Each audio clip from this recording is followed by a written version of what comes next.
Une célébration pour demander pardon.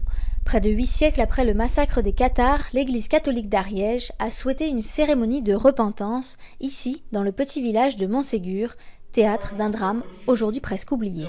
Il semblait nécessaire de déposer un baume de demande de pardon, d'excuses adressées de la part de membres de cette communauté d'il y a 8 siècles, qui n'est pas la même qu'aujourd'hui, capables de dire « bon, c'est vrai que nos ancêtres n'ont pas été très brillants et on se demande encore aujourd'hui comment ils ont pu d'un côté lire l'Évangile et de l'autre côté choisir de faire mourir par le feu un certain nombre de personnes comme dans ces bûchers de Montségur ». Un bûcher gigantesque, ici même, au pied des murailles du château. Le 16 mars 1244, près de 200 cathares ont été brûlés vifs. Jugés comme hérétiques, ces chrétiens fondamentalistes qui dénonçaient les travers de l'Église catholique romaine ont été persécutés par l'Inquisition au XIIIe et XIVe siècle.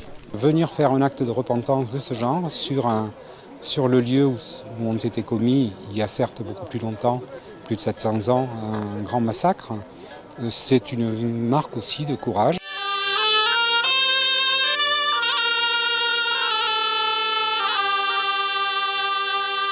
Nous sommes très respectueux de cet effort. Si d'autres veulent suivre la voie, qu'ils la suivent. De toute façon, pour nous, nous sommes tous des frères. Tous des frères, car cette demande de pardon a une portée universelle. L'héritage cathare s'est répandu bien au-delà des murs de Montségur.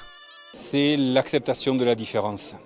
Reconnaître l'autre comme son père, le paradje, on dit en occitan, c'est-à-dire je te reconnais comme mon père. La convivienza, on dit en occitan, l'art de vivre ensemble. Ce sont des valeurs qui sont absolument essentielles au monde d'aujourd'hui.